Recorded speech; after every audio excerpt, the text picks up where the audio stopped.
أعوذ بالله من الشيطان الرجيم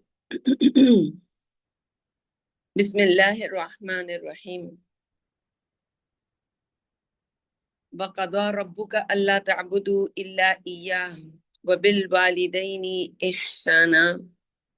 إما يبلغن عندك الكبر أحدهما أو كلاهما فلا تقل لهما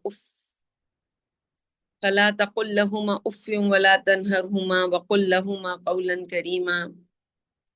واخفض لهما جناح الذل من الرحمة وقل رب ارحمهما كما ربياني صغيرا ربكم أعلم بما في نفوسكم إن تكونوا صالحين فإنه كان للأوابين غفورا رب اشرح لي صدري ويسر لي أمري واحلل عقدة من لساني يفقهوا قولي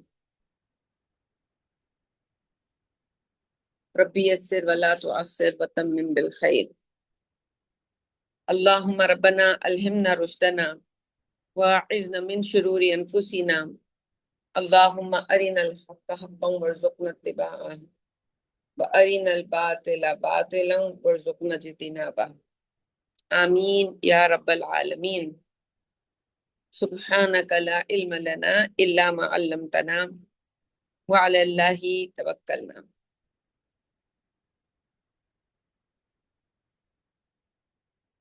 السلام علیکم ورحمۃ اللہ وبرکاتہ. امید اور دعا ہے کہ تمام لوگ خیریت کے ساتھ ہوں گے. یہ درس اس وقت ہم منتخب نصاب کا جو کنٹینیویشن میں سورہ بنی اسرائیل کی آیات ہیں جن میں خاص طور پہ ہم اس وقت گفتگو کر رہے ہیں والدین کے حقوق پر کہ وَقَضَىٰ رَبُّكَ أَلَّا تَعْبُدُوا إِلَّا إِيَّاهُ وَبِالْوَالِدَيْنِ إِحْسَانًا، والدین کے ساتھ احسان کا معاملہ. تو اس کا جو پچھلا درس تھا اس میں بھی ہم نے اسی بات کے اوپر جہاں سے بات شروع کی تھی کہ یہ جو خاندان کا ادارہ ہے اس کے 3 اہم گوشے ہوتے ہیں. ان میں ایک سمجھ لیں شوہر اور بیوی، ان کے باہمی ربط سے ایک جو ہے وہ کاروائی جو ہے ہوتی ہے. دوسرا جو ہے والدین اور اولاد، یہ سیکنڈ ڈائمنشن آ گئی کہ والدین کے ساتھ یعنی میاں بیوی والدین ہو گئے، اب ان کے ساتھ اولاد مل گئی، ان کا باہمی ربط آپس میں. اور تیسرا گوشہ جو ہے وہ ہوتا ہے بہن بھائیوں کے درمیان، اب آپس میں جو کنشپ ہے ان کے آپس میں رشتہ اخوت اس کے اندر وہ کیسی ہے. اور ہم دیکھتے ہیں عام طور پر جب کسی کی زندگی میں مسائل ہوتے ہیں تو وہ مسائل جو ہیں وہ انہی 3 ڈائمنشنز میں سے کسی ایک ڈائمنشن کے ہوتے ہیں.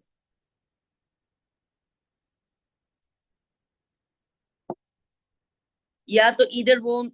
آپس کے میاں بیوی کے ریلیشن شپس ہوں گے جو خراب ہوں گے، یا پھر وہ ان کے تعلقات اچھے ہوں گے لیکن بچوں کے ساتھ ان کے درمیان بانڈنگ نہیں ہوگی، یا اور دوسرے مسائل ہوں گے، اولاد ہوگی نہیں ہوگی، ہے تو سنتی نہیں ہے، ایکسیکٹرا ایکسیکٹرا. اور بعض اوقات یہ دونوں مسائل نہیں ہوتے، والدین کے ساتھ اولاد کا تعلق اچھا ہوتا ہے، آپس میں والدین کا تعلق بھی اچھا ہوتا ہے، لیکن آپس میں جو بچے ہیں یعنی ہم نے ابھی کئی کہانیاں ہم نے سنی ہیں ایسی، مطلب کہانیوں سے مراد ہے لوگوں کی آپ بیتی، جس میں ایک بھائی دوسرے بھائی کا دشمن ہوتا ہے. یہ نہیں میں کہہ رہی کہ شادیوں کے بعد یہ معاملہ، وہاں تو 100% ہونا ہوتا ہے. ماں باپ کے گھر میں ہی جب یہ بچے چھوٹے ہوتے ہیں تو بچپن سے ہی وہ نفرت جو ہے، جیسے یعقوب علیہ السلام کے بھائیوں میں بیٹوں میں یہ بات ہو گئی تھی کہ وہ اپنے ایک بھائی کے ساتھ ایسی دشمنی ان کے دل میں تھی. تو اب کون بچتا ہے جب ایک نبی کا، ابراہیم علیہ السلام کے جو سمجھ لیں ابو الانبیاء ہیں، خلیل اللہ ہیں، امام الناس ہیں، ان کی اولادوں میں یہ مسائل تھے. تو ہمارے اپنے گھروں میں ان مسائل کا ہونا کوئی اچنبے کی بات نہیں ہے، کوئی ایسی بات نہیں ہے کہ جس کو جب قرآن نے ان کے مسائل ہم سے نہیں چھپائے تو ہمیں بھی کوئی ایسی کوشش کرنے کی ضرورت نہیں ہے کہ ہم ان چیزوں کو چھپانے کو کوئی نیکی کا کام سمجھیں کہ کوئی نیکی کا کام ہے. لیکن اس کا اشتہار بھی ہونا غیر ضروری جہاں جن چیزوں کی ضرورت نہ ہو، بعض اوقات بچوں کے دلوں میں دشمنی اس لیے ہو جاتی ہے کہ لوگوں کو بتایا جا رہا ہے، تو ان سب چیزوں کا انسان جو بیسک مورالٹی ہے اس کا خیال رکھے۔ تو جب ریلیشن شپس میں انسان کے پرابلم ہوتی ہے تو یہی 3 ڈائمینشنز ہوتی ہیں جس سے مل کے ایک خاندان جو ہے ایک نظام، مستحکم نظام بنتا ہے۔ تو سورہ تحریم میں ہم نے میاں بیوی کے ٹاپک کے اوپر کافی سہل جو ہے آصر گفتگو کی تھی۔ اب یہاں جو ہے سمجھ لیں کہ والدین کے اوپر بھی کچھ حد تک ہم گفتگو کر چکے ہیں، لیکن بیچ میں گیپ آنے کی وجہ سے بہتر ہوتا ہے کہ ہم تھوڑا سا ان باتوں کو دوبارہ سے دہرا لیں۔ تو والدین جو ہیں کسی بھی معاشرے میں، ان سے اگر کوئی بھی اولاد بے رخی اگر عام ہو جائے گی تو اس سے کیا ہوگا کہ خاندانی نظام انسان کا ختم ہو جائے گا۔ جیسے کہ ہم اپنے ویسٹرن کلچرز میں دیکھتے ہیں کہ وہاں پہ یہ عام سی بات ہے کہ جی وہ اولڈ ہاؤسز ہیں، وہاں پہ والدین کو بھیج دیا جاتا ہے۔ کیوں؟ کیونکہ ان کی نکتہ چینی، ان کے یہ تو اب مطلب ہم اگر تھوڑا سا ہم سب جو ہیں ذرا کلوز ایک چیز یعنی اس ٹاپک کو سمجھنے کے لیے، ہدایت کے لیے ہم اس کو ذرا سمجھ لیں کہ تھوڑا سا ایکسپوز کرتے ہیں چیزوں کو، تو ہمارے ارد گرد جو شادیاں ہوئی ہوئی ہیں جن بچوں کی، بھائیوں کی، بیٹوں کی، ہماری اپنی بھی، تو ان میں ہم دیکھتے ہیں کہ ان میں وہ جو شوہر ہے بیچارہ، وہ بہت ہی بیچارے کا لفظ اس کے لیے کچھ صحیح لفظ ہے کہ جس طرح سے اس کو اس شادی کو آگے بڑھانے کے لیے محنت درکار ہوتی ہے۔ وہ کسی زمانے میں ہماری بچیاں محنت کرتی تھی شادیوں کے بعد، اور ماں باپ ان بچیوں کو سکھا کے بھیجتے تھے کہ بھئی آپ نے وہاں جا کے سسرال والوں کی خدمت کرنی ہے۔ اب تو وہ پہلے سے انہیں پتا ہوتا ہے کہ اسلام کے نام پر ہم نے کیا کیا فساد کیا، تو اس کو وہ پہلے سے جانتی ہوتی ہیں۔ اب وہ بیچارہ لڑکا جو ہے وہ ظاہر ہے وہ کرے گا تو وہ بیگم صاحبہ کی طرف سے جو ان کے ساتھ واردات ہوگی اس سے بچنے کے لیے ظاہر ہے انہیں اپنا گھر بچانا ہے، اور وہ اب بندہ یہ سمجھتا ہے کہ بس یہ میاں بیوی ظاہر ہے، اب وہ اگر سیپریٹ ان کی کہیں سٹنگ رہنے کا کوئی انتظام ہے تو پھر تو اس گھر کو چلانے کے لیے بہت ضروری ہوتا ہے کہ اب وہ انسان اتنی انویسٹمنٹ کر رہا ہوتا ہے۔ تو لڑکے کی انویسٹمنٹ ہوتی ہے ساری، آج اگر اسلامی شادی کی جائے تو لڑکی تو بڑے آرام سے آ کے بیٹھ جاتی ہے، اور اب انتظام جو ہے وہ سارا اس کے ہاتھ میں ہے۔ تو بیچارے لڑکے کی تو شامت ہی شامت ہے، اس میں وہ اپنے ماں باپ کو ان کی جو ڈیو رائٹ، ہاں وہ جیسے ہوتا نہیں کہ جب تک یہ ٹھیک رہیں گے تو ہم بھی باادب اور جو ہے وہ سمجھ لیں کہ بن کے ان کے ساتھ معاملہ کریں گے، لیکن جہاں والدین نے کوئی چو چراغ کی تو وہاں ان کو سمجھا دیا جائے گا کہ کس طرح سے آپ کی کیا جگہ ہے۔ تو بڑی پرابلم ہے، مجھے تو لگتا ہے اس کا ایک ہی حل ہے۔ ظاہر ہے ہم ظاہر ہے یہاں مسائل کو اس لیے تو ڈسکس نہیں کر رہے کہ مسائل کو بڑھایا جائے، اور وہ حل یہ ہے میرے حساب سے کہ ماں باپ جو ہیں وہ اپنے حقوق سے دستبردار ہو جائیں بچوں کو، کیونکہ ان کی شادیاں ان بچیوں کو تو ہم ٹھیک نہیں کر سکتے، وہ جو اپنے ساتھ فساد لے کر آتی ہیں گھروں کے اندر، پورے پورے خاندان تباہ ہوتے ہیں پھر ان فسادوں کی وجہ سے۔ تو اب شادی بھی ضروری ہے، بچے جو ہیں گناہ میں پڑنے کا اندیشہ ہے۔ تو جو حل نظر آتا ہے فی الحال، یعنی وہ ہم پہلے بات کر چکے ہیں کہ بچیوں کی تربیت وغیرہ کرنی چاہیے، تو وہ جہاں نہیں ہو اب انسان کیا کرے، تو ایک ہی حل نظر آتا ہے کہ والدین اپنی اس سے جو ہیں اولاد کو آزاد کر کے ان کو کم از کم ان کی یہ شادیاں جو ہیں وہ ان کو پنپنے دیں کہ وہ انجوائے کر لیں اپنی شادیوں کو، یا اپنی شادیوں کو یعنی جس حد تک بھی کیا جا سکتا ہے۔ ایک تو حد ہے کہ اس لکیر کے باہر کوئی آتا ہے تو اس کو تو معافی نہیں کیا جا سکتا، یہ تو اب بڑی بات ہو گئی کہ اگر اعلانیہ طور پر کسی نے اپنے والدین کے ساتھ جو ہے سب کے سامنے جو ہے وہ کوئی مس بیہیو کیا ہے تو یہ تو ایک بڑا ایشو ہے، مطلب چار دیواری کے اندر کمرے کی اگر بہت سی چیزیں ہو رہی ہوں، اور ہم دیکھتے بھی یہی ہیں کہ والدین اکثر اپنے حقوق سے دستبردار ہو کر بہت سمجھداری کے ساتھ بالکل ایک سائڈ پہ رہتے ہیں، اور اس کی جو اب ماڈرن شکل ہے ہمارے ویسٹ میں، مطلب ویسٹ کا تو ہم کیا کہیں کہ وہ کوئی مثال ہو جس کو دیا جائے. یعنی انہوں نے پوری دنیا کی سمجھ لیں ویلتھ جو ہے اس کو لوٹ کر کھسوٹ کر اپنے ملکوں کو اتنا جو ہے وہ جسے ہمیں لگتا ہے بڑی آرگنائز چیزیں ہیں اور بڑا ان کا سسٹم بڑا اچھا ہے، وہ سب کہاں سے آیا ہے ان کے پاس؟ وہ سارا انہوں نے مسلمانوں کو جو ہے ختم کر کے حاصل کیا ہے. مسلمان جو ہے وہ اگر اس کو پیچھے دیکھیں تو یعنی اللہ کی جب بندگی ختم ہوتی ہے تب شیطان کا، جیسے کل جو ہمارا درس ہوا تھا اس میں ہم نے تلبیس ابلیس جسے ہم پڑھ رہے ہیں تو اس میں بھی ہم نے یہ دیکھی کہ ایک بدعت جو ہے وہ سنت کی جگہ لیتی ہے ہمیشہ. تو جو شریعت کی جگہ جب لی جاتی ہے اور وہ ایسے شیطانی ہتھ کنڈوں کے ذریعے کہ یہ سارے ہم نے یہ جو اقبال کی مجلس شورا جو پڑھائی تھی آپ کو نظم، اس کی بھی ریکارڈڈ لیکچرز ہیں، اس میں ہماری یہ بات ہوئی تھی کہ کس طرح سے یہ ابلیسی نظام اب اتنا مستحکم ہے اور کس طرح جو ہے وہ ان کی نظر ہر جگہ رہتی ہے کہ کہیں وہ لوگوں کو یہ ہدایت جو ہے پتہ نہ چل جائے. اسلام کو اتنا انڈر ریٹڈ، اتنا جو ہے وہ لوگوں کے سامنے اسے بد شکل بنا کے پیش کیا جائے کہ بس کوئی بھی اس طرف، یعنی اور سب سے بڑا تانا لوگ دیتے بھی اسلام کا ہے. یعنی ہم جیسے تو ہر وقت سنتے رہتے ہیں، ہمیں تو عادت ہوتی ہے سننے کی ہر ایک سے، تو اس میں کچھ تو ہمارے بھی شامت اعمال ہوتے ہیں اور کچھ ظاہر ہے اس کو لوگ جو ہیں وہ جو بدنام زمانہ ہے ایک مذہب سمجھ لیں وہ اسلام ہے، وہ 911 سے شروع کیا گیا اس کو. اب یہ 911 جیسے کل بھی شاید میں نے درس میں یہ بات ذکر کی تھی کہ نہیں کہ یہ 911 جو ہے یعنی یہ ایک